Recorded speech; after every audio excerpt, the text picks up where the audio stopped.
तुमचा भाऊ विनायक आज एक घेऊन आलो नवीन ओनरशिप रिओ जी आहे भारतातील सर्वात सेफेस्ट कार टाटा पंच। ह्यामध्ये आपल्याला 4 व्हेरियंट बघायला मिळतात मित्रांनो, ॲडव्हेंचर, अकॉम्प्लिश, क्रिएटिव्ह आणि प्युअर। आणि ॲडव्हेंचरमध्येच एक नवीन मॉडेल मिळते मित्रांनो, 30,000 ते 40,000 आपल्याला एक्स्ट्रा द्यावं लागतात, त्यामध्येच ॲडव्हेंचर रिदम म्हणून आपण यामध्ये भेटते। गाडीच्या इंजिन स्पेसिफिकेशनबद्दल बोलायचं झालं तर 1200 सीसीचं गाडीचं इंजिन आहे, 1.2 लिटर 3 सिलेंडर इंजिन आहे मित्रांनो। 87 BHPची पॉवर जनरेट करते आणि 115 न्यूटन मीटरचा टॉर्क आपल्याला या गाडीमध्ये बघायला मिळतो मित्रांनो। 5 स्पीड मॅन्युअल गिअरबॉक्समध्ये ही गाडी आपल्याला मिळते। तर या गाडीचा आपण आज एक टोटल ओनरशिप रिव्ह्यू करणार आहोत। फ्रंट प्रोफाईलबद्दल बोलायचं झालं मित्रांनो, तो ग्लॉसी ब्लॅक फिनिशमध्ये आपल्याला गाडीची ही ग्रिल बघायला मिळते, टाटाचा लोगो। आणि ह्या साईडला हे जी पूर्ण युनिट आहे हे हॅरियरवरून इन्स्पायर्ड केलेलं आहे मित्रांनो। Halogen parking light, side turn indicator. Side प्रोफाईलबद्दल बोलायचं झालं मित्रांनो तर आपल्याला साईड प्रोफाईलमध्ये ORVMs मिळतात। ORVMsवरच साईड टर्न इंडिकेटर पण आपल्याला मिळतात, जे की यांनी बेस मॉडेलपासूनच द्यायला सुरुवात केलेली आहे।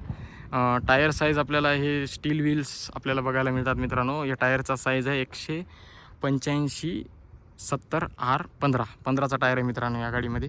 आणि C8चे टायर आपल्याला या गाडीमध्ये इन्स्टॉल केलेले मिळतात शोरूमपासून।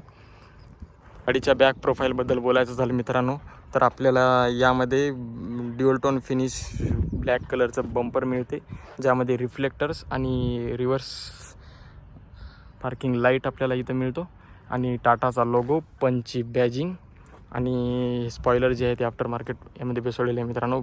LED brake light. गाडीच्या इंटिरियरबद्दल बोलायचं झालं मित्रांनो तर डोर हँडल्स ब्लॅक कलरमध्ये आपल्याला हे ड्रायव्हरचा डोर आपल्याला बघायला मिळतो मित्रांनो। इलेक्ट्रिकली ॲडजस्टेबल ORMची कंट्रोल्स आणि 4ही पॉवर विंडो आहेत मित्रांनो, फ्रंट आणि बॅक।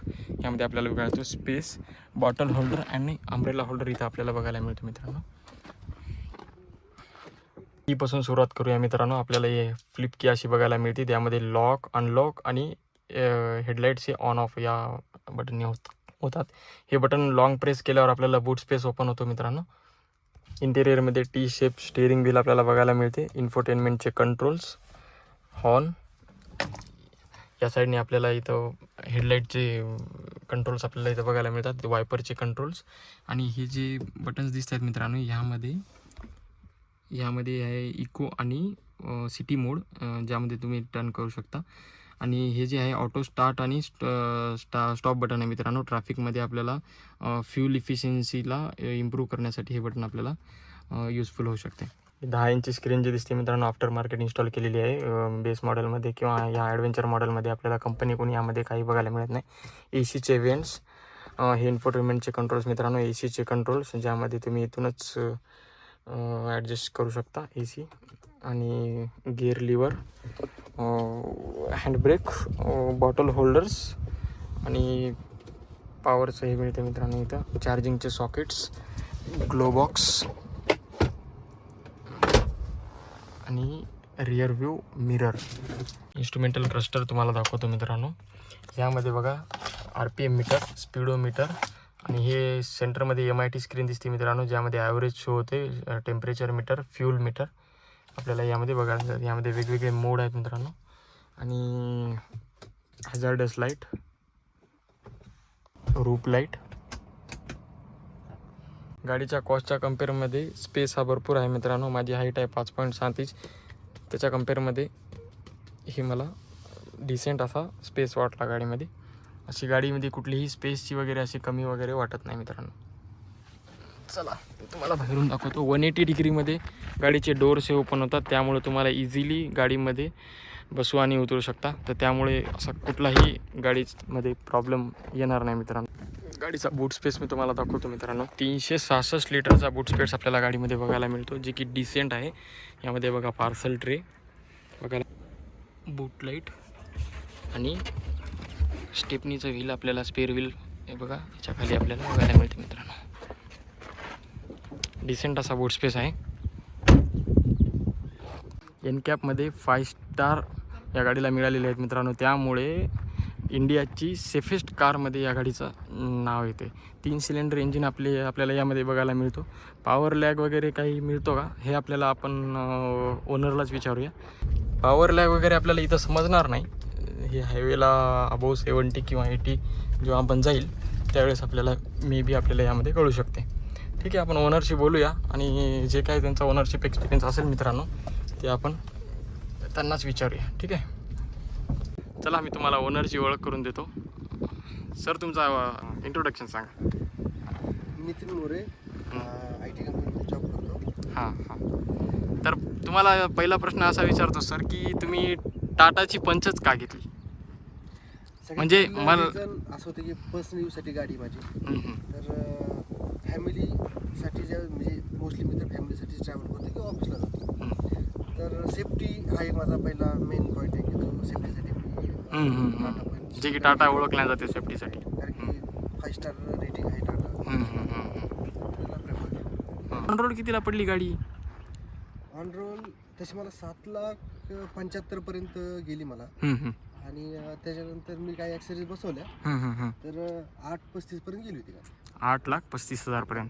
हां हां, ॲक्सेसरीज तुम्ही बाहेरून बसवल्यात का शोरूमवरूनच घेतल्या? शोरूममधूनच घेतल्या. स्क्रीन, कॅमेरा, हे रूफ सेल आणि काही गोष्टी घेतल्या ज्या काही मला असं वाटत होतं की ॲक्च्युली टॉप सारखी तरी दिसावं. टॉप सारखी दिसावं म्हणून मी ते सगळे बसून घेतलं ॲक्सेसरीज. हो ना हो ना.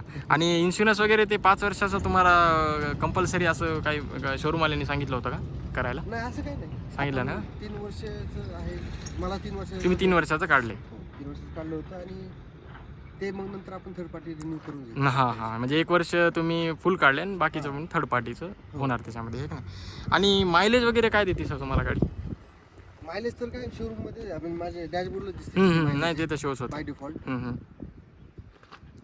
तर हायेस्ट मायलेज म्हणजे काय किती दिले गाडीने?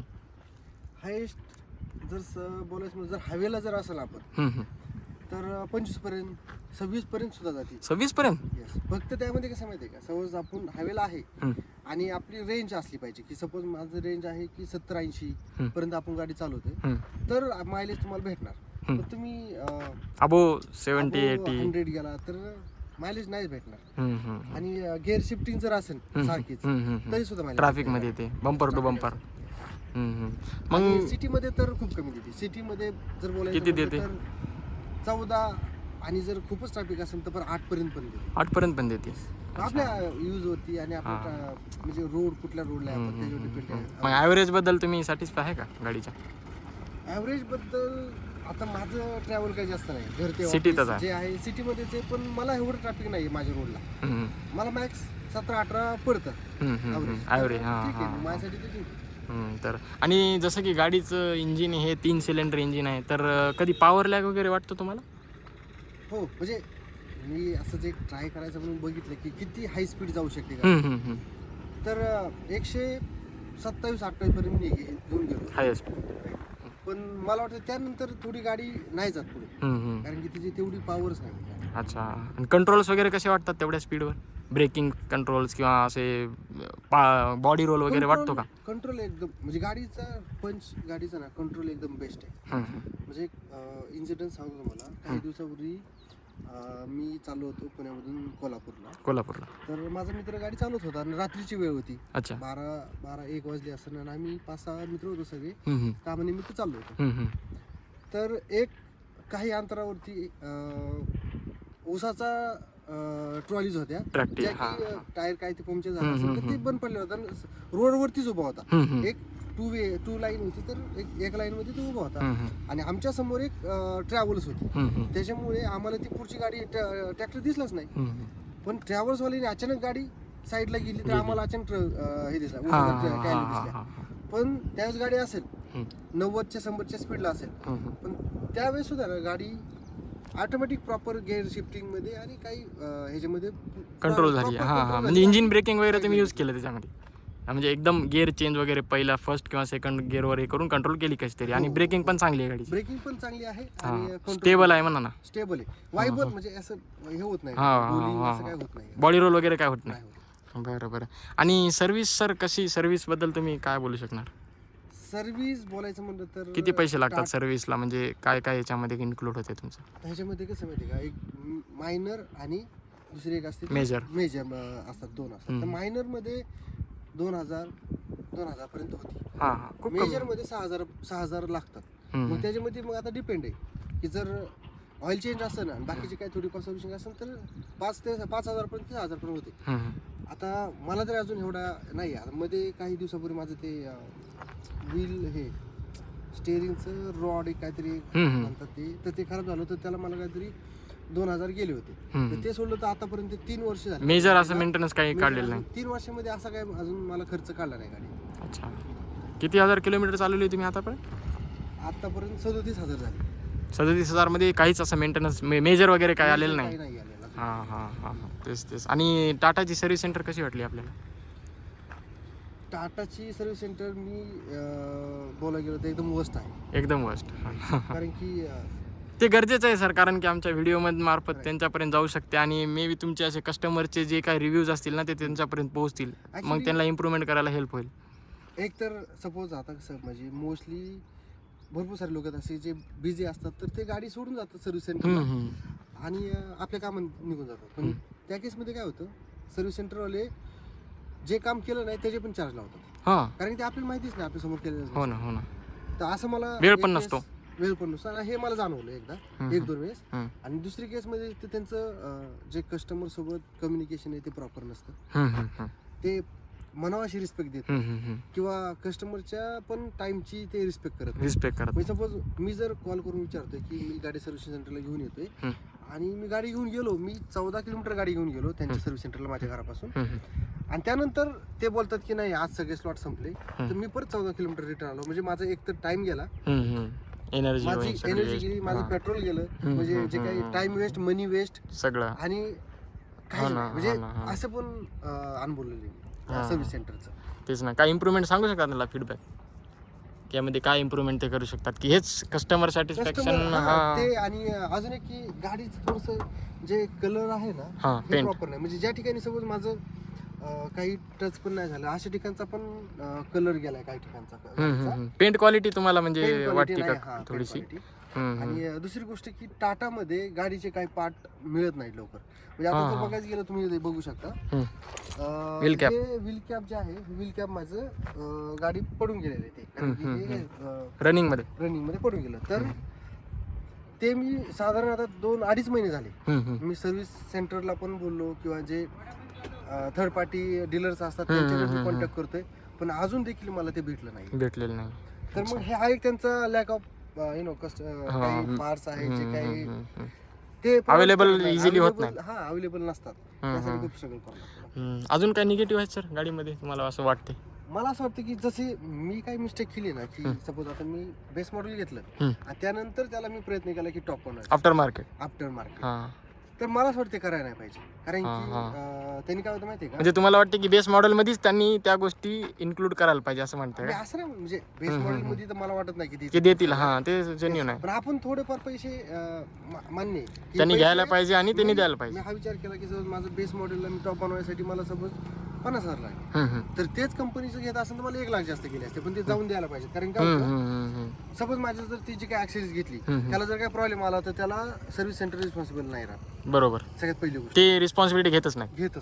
दुसरी म्हणजे कंपनी घेत नाही. आणि दुसरी गोष्ट अशी की ते जे बसवलेत आपण ते टाईटली कपल नसतात थोडक्यात. म्हणजे ते इनबिल नाही आहेत ना, बरोबर, टाईटली कशी त्याची फिनिशिंग वगैरे ते तुम्हाला कंपनी सारखी नाही मिळत. त्यानंतर ते आता जाऊ तुम्ही इथं बघू शकता, हे बघा, हे मी बाहेरून बसवले राईट, तर हे बघा हे असं निघून जातं. हे जर माझी इंटरनल असेल ना तर हे त्यांनी ह्याच्या हेडला आणि ह्याला एक स्क्रूने काहीतरी फिट केलेलं असतं. पण हे जे आहे हे आता चिटकवलेलं आहे त्यांनी त्यांनी चिटकवलं. आतापर्यंत मला वाटतं मी घेतल्यापासून ह्याच्या आधी एकदा मी त्यांच्याकडून परत एकदा शिकून घेतलं. ह्या असे प्रॉब्लेम आहे त्याचे, किंवा स्क्रीनची जी काही काय म्हणतात आफ्टर मार्केट स्क्रीन म्हणल्यावर तेच. आणि सर मेन कोणाला घेण्यासाठी रिकमेंड करू शकता तुम्ही टाटाची पंच किंवा एनी अदर घेऊ शकता? पंच घेतली तर म्हणजे टाटा पंच घेण्यासारखीच गाडी आहे, कारण सेफ्टी आहे. सेफ्टी रेटिंग हां. जर तुम्ही प्रायव्हेट पर्सनल यूज साठी घेत असाल तर कधीही मला वाटतं तुम्ही सेफ्टीचा विचार करा. हां, फॅमिलीच्या सेफ्टीचा. फॅमिलीचा सेफ्टीचा विचार करा. म्हणजे ओव्हरऑल तुम्ही गाडीबद्दल सॅटिस्फाय असं म्हणायचं आहे, बरोबर? हो. हां हां. थँक्यू सो मच सर, तुम्ही तुमचा फीडबॅक शेअर केल्याबद्दल. आणि हे बघून तुम्हाला आमच्या व्ह्युअर्सला वगैरे बरेच खूप काही हेल्प मिळेल. हा होता मित्रांनो आपल्या टाटा पंच ॲडव्हेंचर मॉडेलचा ओनरशिप रिव्ह्यू. हे आमचे मित्र नितीन मोरे, त्याच्या गाडीचा आपण आज ओनरशिप रिव्ह्यू केलेला आहे. थँक्यू सो मच मित्रांनो, कीप वॉचिंग.